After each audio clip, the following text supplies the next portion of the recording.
বাড়ির বৌমাদের ক্ষেত্রে তাদের বাপের বাড়ির মায়ের অথবা বাবার 2002 সালের বিধানসভা নাম্বার, অংশ নাম্বার, ক্রমিক নাম্বার আনতেই হবে। প্রথমেই আমরা একটা এখানে ছবি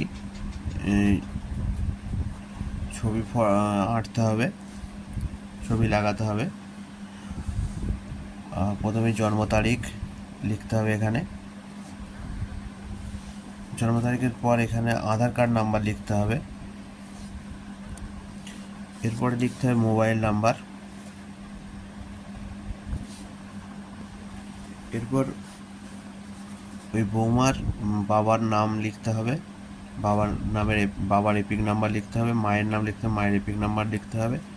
স্বামীর নাম লিখতে হবে, স্বামীর এপিক নাম্বার লিখতে হবে। আমরা এখানে অলরেডি লিখে নিয়েছি। আমরা একটা নাম ইউজ করছি, যার নাম আমরা এখানে একটি নাম ধরে নিয়েছি, রিনা। রিনার জন্ম তারিখ, আধার কার্ড নাম্বার, মোবাইল নাম্বার, বাবার নাম, বাবার এপিক নাম্বার, মায়ের নাম, মায়ের এপিক নাম্বার, স্বামীর নাম, স্বামীর এপিক নাম্বার। এবার হচ্ছে আমরা লিখব ওই রিনার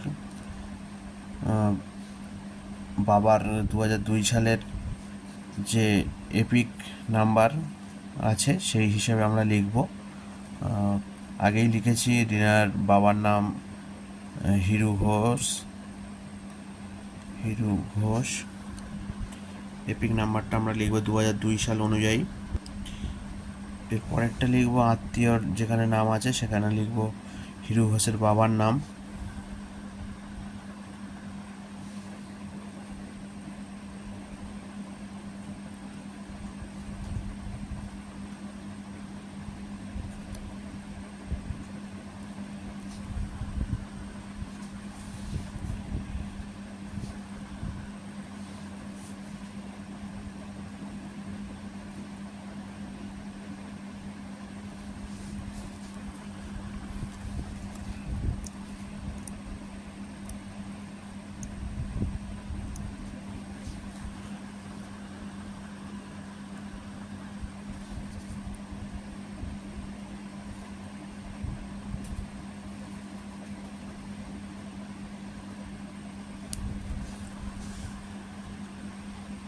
এরপর এখানে রিনা সই করবে এবং এখানে বিএলও যে জন্ম তারিখ, আধার কার্ড নাম্বার, মোবাইল নাম্বার, বাবার নাম, বাবার এপিক নাম্বার, মায়ের নাম, মায়ের এপিক নাম্বার, এখানে বিএলও সই করছে।